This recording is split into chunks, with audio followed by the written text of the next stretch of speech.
Dylan asked me straight out after my mum's funeral, "So, how much did your mother leave you?" I was shocked he didn't even bother to say a kind word or show any sympathy. He probably thought the inheritance was already in my bank account. Since he saw me with the bank book, "That's just wrong," I thought to myself. Still, I told him, "It's about $5 million. $5 million, that's it," Dylan said, with a smug grin that made me feel uneasy. "Even after taxes, you'll have hundreds of thousands left." I didn't like how he reacted. His sneaky smile gave me a bad feeling. I didn't know what he was up to, but I knew he wasn't going to get his way. The very next day, he started putting his plan into action, but his foolishness was going to ruin him. He just didn't see it coming. My name is Ashley Green. I got married at 20 through an arranged marriage to Dylan. He's 4 years older than me and works for a company. Dylan is the eldest son of the Owen family. His younger brother Gabriel moved out after college and cut ties with a family. So Dylan was treated as an only child and spoiled by his parents. To be honest, I didn't want to marry Dylan, but my mother came from a family with a long-gunning business, and I wasn't in a position to say no to my parents' decision. Dylan didn't want to refuse either, because his father was in business too. Our marriage wasn't built on love. It wasn't a happy one to make things worse. We couldn't have kids since we married so young. It was hard to accept that we couldn't have children. I thought having a child might bring us closer. But even after going to the hospital, it didn't happen. After a few years, my in-laws, who used to treat me kindly, started calling me names. "Hey, barren woman, are the chores done?" They would say it hurt so much. They acted like it was all my fault, as if I wasn't trying hard enough to make it happen. My father-in-law used to say mean things to me every day, like how going to the hospital was a waste of money. But Dylan never stood up for me while I was being scolded by my in-laws. He'd either read the newspaper or napped snoring away when I said I wanted to work, to get out of the house. He refused. "If you go to work, people will think we're struggling," he said. Back then, it was normal for women to stay home after marriage, but living with my mother-in-law was a daily nightmare. No one helped me. I couldn't tell my parents because I didn't want to worry them, and I couldn't leave because our marriage was tied to work. I kept telling myself things would get better someday, so I endured it all. But nothing ever changed. After 20 years of marriage, when I was 45, my father-in-law died in an accident. That's when we found out his company had been avoiding taxes. The fines and back. Taxes drained our savings. Our property was taken and the company went bankrupt. We kept the house, but our comfortable life was over. I thought it would be hard for Dylan, who was 47, to find a new job, but my parents helped him get one quickly. My mother-in-law, on the other hand, became a shell of herself. She aged fast and stopped saying mean things, which was a relief, but then she had a stroke and needed full-time care. By then, I had already given up on having kids. I was 45 and had been slowly letting go of the hope, but caring for her sealed it. Dylan didn't even try to help. He left everything to me. Even on his days off, he'd just lounge around like before. One day, I worked up the courage to ask him, "Dylan, can you help with your mum's care? Sometimes, maybe on your days off, or even for one meal?" He frowned and said, "I work, let me rest on my days off." He just didn't understand. I didn't have days off. I was exhausted after his father's company went under. My parents started worrying about me. They told me to come back home, but I couldn't abandon his mother even after all the bad things she'd said to me. We had a caretaker come once a week, but there was no money to hire someone full-time. I felt stuck, even though I was treated badly. I just couldn't bring myself to leave her behind. I just couldn't bring myself to leave over time. Dylan started leaving the house early, even on his days off. He said he couldn't relax at home anymore. I later heard from the neighbours that he was telling people, "My wife doesn't even let me rest at home." Meanwhile, they all knew his mother needed care, and they knew he was leaving everything to me. It was clear Dylan didn't care how this looked to others. It was heartbreaking to see his mother, who had loved him so much, being ignored by him once she got sick. Sometimes she'd say, "Dylan doesn't come because you're here." But when I asked, "Should I leave then?" she'd just go quiet. This routine went on for another 20 years. It finally ended when my mother-in-law passed away, reuniting with her husband. By then, I was almost 63. I had no love left for Dylan, but I had learned to accept how things were leaving. Didn't feel like an option, so I thought I'd spend the rest of my life in this house. Dylan was good at his job, and his company noticed even after reaching retirement age, they asked him to keep working as senior staff because of this. I could live comfortably, we were never close, but I appreciated that he never tried to throw me out. Maybe he thought it was too late for that. Now Dylan still spends most of his days off outside, which gives me time to enjoy being alone. I've even picked up pottery as a hobby for the first time since getting married. I've made friends and started enjoying my days. But this seemed to bother Dylan. "You're out playing while I'm working," he said one day. Then he burned my bag. I used the bag for my pottery class. He set it on fire in the yard, along with my pottery tools and a pouch I kept inside. "What are you doing?" I yelled. "Don't waste time on weird hobbies, just do the housework," he replied. By the time I poured water on the fire, it was too late. Everything had turned to ashes. I was furious. I thought it was too late to change anything. But I realized I still had a lot of life ahead of me. The word divorce crossed my mind. But just as I started thinking about it, tragedy struck. My parents passed away. Suddenly, first my father from an illness, and then my mother who fell sick. Shortly after his funeral, everything happened so quickly, and I was overwhelmed with sadness. My brother Elijah had already taken over our father's company, and with all the people attending both my father's and then my mother's funerals, I ended up bedridden for about 2 weeks. It felt like my mind and body just shut down from exhaustion. My friends from pottery class were kind enough to check on me, but Dylan made fun of me.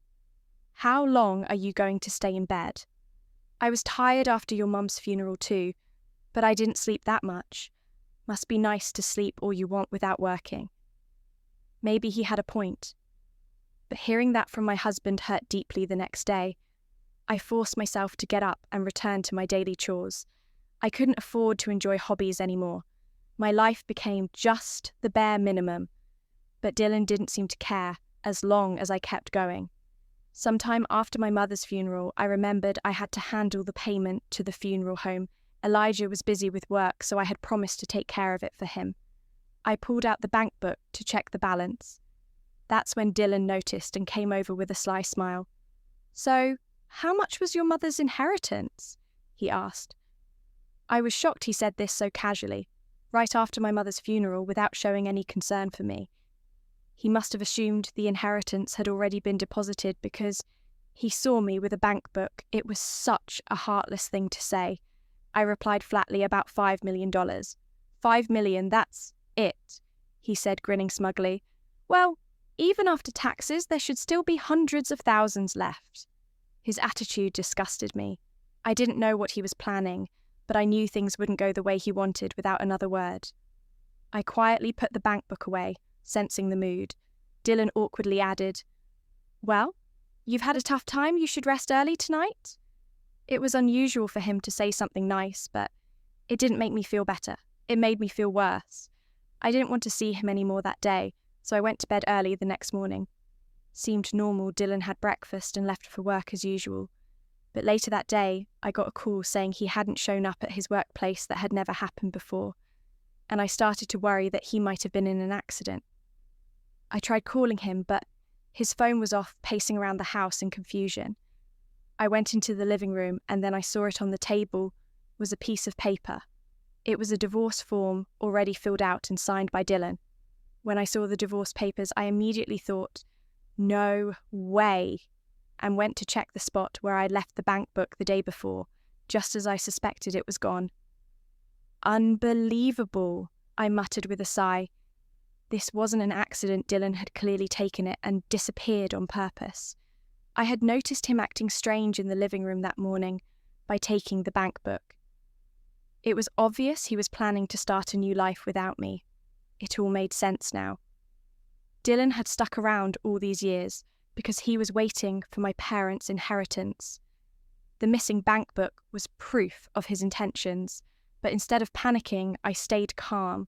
There was no need to rush. I filled out the divorce papers myself and took them to the city office. Dylan had set himself up for failure, and I was determined to make sure he realised there was no going back. I also called Dylan's workplace and said, "I can't reach him either, but it doesn't seem like an accident. I'll let you know if I hear from him. Sorry for the trouble." They were understanding and said they'd mark it as a paid leave for the day. I couldn't help but feel a bit jealous he was lucky to work at such a kind company, one that my parents had helped him get into. But now his connection to me was over. Submitting the divorce papers felt surprisingly easy. Considering everything I'd been through for the first time, I was free. I couldn't help but wonder how different my life might have been if I had left him sooner. As I started packing my belongings, my phone rang. It was Dylan, after ignoring my calls all day. He was finally trying to contact me. I knew exactly what he was going to say, so I ignored it and continued packing, but the phone kept ringing. Then, even a house phone started buzzing. Annoyed, I finally answered. "Hello," I said, sounding casual. Sure enough, Dylan's panicked voice came through the line. "I can't withdraw the money," he shouted. I couldn't help but laugh. "Oh, so you finally figured it out," I said, amused. He must have been in such a hurry when he stole the bank that he didn't think things through. "My ID. Where's my ID?" he demanded. "You don't remember," I said, still laughing. "It was in the bag I used for pottery class." What Dylan stammered, sounding desperate, "And that ID, it's expired." I added expired, he exclaimed. "Yes," I said calmly after my mum passed. "I told you over and over to help take care of the paperwork. But you didn't listen. I even went to the bank to update everything. But since I'm not the account holder, they wouldn't let me do anything. So the bank book, it's useless. There's only a few dollars in there. Don't mess with me," he shouted. But I just laughed. It was his mess, not mine. You need to organise things properly for someone who's no longer here. I told Dylan, "You said you'd handle it eventually, so remember that." "Don't blame me," Dylan snapped. "Then what am I supposed to do with this bank book?" I replied calmly. "What can you do unless the paperwork is updated? There's nothing you can do with it." Dylan kept complaining, but I didn't feel like responding anymore, so I stayed silent. He must have gotten impatient because I heard him talking to the bank teller again, explaining I accidentally burned the ID. "Isn't there anything you can do? Maybe by proxy? Look, I'm on the phone with my wife right now." It seemed he put me on speaker because I could hear the teller's hesitant voice. I couldn't help but speak up. "Dylan, what are you even talking about? You can't do anything as a stranger, and you know that. By the way, the divorce papers were processed just now. Thanks for filling them out. Bye." I hung up after saying what I wanted. I'm pretty sure the bank teller heard my parting words, and I could imagine Dylan's face either pale with shock or red with anger. The thought made me laugh. I knew I had to leave the house before he came back quickly. I packed my belongings and left. My destination was my family's old home, which had been empty since my parents passed. I had inherited it, along with some of my mother's assets. Her company assets totaled $250 million, but I chose to only inherit $5 million in cash. Just enough to live comfortably. I didn't want Dylan to find out about the full amount, especially since we had no children. The rest of the inheritance included the family home, my mother's beautifully preserved dresses, and my father's antiques. These heirlooms were worth a lot if appraised my brother. Elijah and I had agreed on this arrangement since Elijah had moved out after getting married and taken over the family business. He was happy to inherit the cash while I took care of the family home. Our inheritance discussions went smoothly. After I arrived at the house, I called Elijah and told him I had divorced Dylan and would be living there. He sounded relieved. "If you're going to live in the family home, it won't be empty anymore, that's good. But are you really okay with divorcing Dylan Ashley's?" "Yes," I said firmly. "We have no children, and both our parents are gone." If we both want to divorce, it's the right choice. I want to start over, and I don't regret it. Elijah was still worried about me being alone, but I reassured him living with Dylan and being treated like his servant for the rest of my life would have been far worse. Now I finally had the chance to live life on my own terms. If I could spend the rest of my life in this house where I had so many memories with my family, even if I was alone, I would feel truly happy. Dylan kept calling me again and again, but he didn't seem to realise I was staying at the family home. He never showed up that first day alone. I felt at peace. The house was quiet without my family, but I felt a deep sense of relief. The next day, I finally had the energy to go deposit some money at the bank. Since Dylan still had the bank book, I knew retrieving it might be a bit tricky. I decided to return to the house early in the morning around 7:00 a.m, hoping Dylan would be asleep. When I opened the front door, the smell of alcohol hit me right away. I winced at the stench in the living room. I found beer cans scattered everywhere on the table, was my bank book torn into pieces. I stared at it in disbelief. How could someone do this? Destroying someone's bank book out of anger was just wrong. I carefully picked up the torn pieces, put them in my bag, grabbed a few clothes, and went back to the family home. After that, I headed straight to the bank to sort things out as I reached the entrance. I heard someone call my name Ashley. It was Dylan. He had been waiting for me. I noticed the bank book was gone, so I figured you'd come here. He said, "Whether I come here or not is none of your business." I replied sharply, "Don't say that. We've been together for so long," he said, trying to act casual, even though the divorce was finalised. I ignored him and walked into the bank. Dylan kept trying to talk to me, but I refused to respond. That's when something unexpected happened. "Brother, isn't that Ashley?" someone called out. We both turned to see Gabriel, Dylan's younger brother Gabriel. "What are you doing here?" Dylan asked, clearly surprised. It was rare to see Gabriel in the 45 years I had been married to Dylan. I had only met Gabriel a handful of times. Usually at funerals, he had distanced himself from the family, but their parents had insisted he at least attend major events for the sake of appearances. Gabriel explained, "I'm here about Mum's inheritance. I thought I'd check the balance and update you both." Dylan's eyes lit up at the mention of money. I was shocked too. I had assumed the account had just a few dollars left. But according to Gabriel, there were also long-forgotten investment trusts and safety deposit boxes rented during their father's lifetime. Gabriel had heard about the inheritance from their mother before she passed away. She had sent him a message saying, "If something happens, you take care of it," but because of his busy life, it had taken him a long time to act. Gabriel looked at me and Dylan with an apologetic expression. There was a letter in the safety deposit box, along with some jewellery. Mum said all her estate should go to Ashley. I was shocked, but Dylan looked even more stunned. Gabriel pulled out the letter from the documents he had with him. I immediately recognised the stationery. I had bought it for my mother-in-law. The letter clearly stated that all the jewellery in the safety deposit box and her other assets were to go to me. Her daughter-in-law Ashley. I could imagine her writing it carefully. I remembered asking her once if she needed help writing anything, but she had brushed me off saying, "It has nothing to do with you. Maybe this is what she was working on back then." I covered my mouth in surprise. "Ashley, you've been taking care of everything all by yourself, haven't you?" Gabriel said. Despite all the harsh things my mother-in-law had said to me, she must have felt sorry and trusted me to handle her estate. She probably knew Dylan wouldn't handle it fairly. Next to me, Dylan's face turned red. He started trembling, but said nothing. Gabriel, who didn't know about our divorce, continued casually. "I never plan to inherit anything myself, but since you're the legal heir, Dylan, it's just a matter of transferring everything to Ashley. That shouldn't be a problem, right?" I was then called to the bank counter to handle the paperwork. Dylan just sat in the lobby looking defeated and didn't even try to follow me. I completed the process to reissue the bank book and made the payment for the funeral home. "I'll get going now." Ashley, I'll be in touch, Gabriel said before leaving Dylan and me at the bank. Later, Gabriel contacted me to explain what had happened after he left.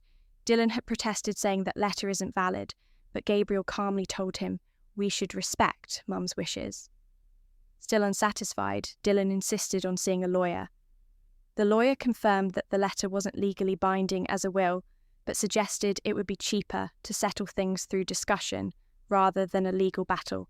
Reluctantly, Dylan agreed he kept the house, but he gave up on the investment trusts, which weren't worth much, and the jewellery finally. I formally inherited my mother-in-law's estate. Dylan still argued, saying, if Ashley gets my mum's estate, then I should get what her mother left her. But the lawyer shut him down, explaining that was a separate matter. It was embarrassing. Dylan even got scolded by the lawyer for being unreasonable, unable to let it go. Dylan tracked me down in my family home and showed up at my doorstep looking furious. I was wrong. Let's start over. Dylan begged, kneeling at my doorstep. He realised he wasn't going to get anything and now wanted reconciliation. Start over, I said finally. Letting out the feelings I had held him for years. There was never any love between us in the first place. What is there to start over for the first time? I felt free to speak my mind. Dylan went silent, and for a moment it seemed like he truly regretted his actions. I couldn't help but smile. At least you still have the house, right? Have you contacted your workplace? If you're so desperate for money, you'd better work hard and not lose your job, I said firmly. Then I closed the door. It was finally over the assets left by our mothers, along with my inheritance, meant I could live comfortably from now on. Dylan, however, didn't take my advice. He kept skipping work and didn't inform his workplace, which eventually led to his dismissal. I had warned him without his job. What? Did he have left it? Made me wonder if his dedication to work had only been about keeping up appearances now, with no one to impress and no easy money coming his way. It seemed like he had lost his sense of purpose. Though I had spent years with him, I didn't feel responsible for helping him. That chapter of my life was closed. I'm truly sorry for all the trouble Dylan caused you. Ashley, it's regrettable, Gabriel said when he called me. He was the only one in the family who ever apologised. He also reassured me that I didn't need to deal with Dylan anymore. Gabriel had recognised the family's issues long ago and left home early now. He was probably living a happy, peaceful life, free from all that drama. Meanwhile, Dylan had become a recluse. At least he had his pension to live on while I appreciated Dylan's attempt to start over. I believed he should focus on starting over on his own. I went back to my pottery classes, and my friends were thrilled to see me again. I hadn't realised how much joy I could find in spending time for myself at the class. I even met someone wonderful. Although I had sworn off marriage, being with someone who truly cared for me started to feel like another form of happiness. Maybe I didn't need to be alone forever. It might seem too late for a fresh start, but just like with the divorce, it's never too late. As long as you're alive, anyone, no matter their age, can find happiness, I truly believe.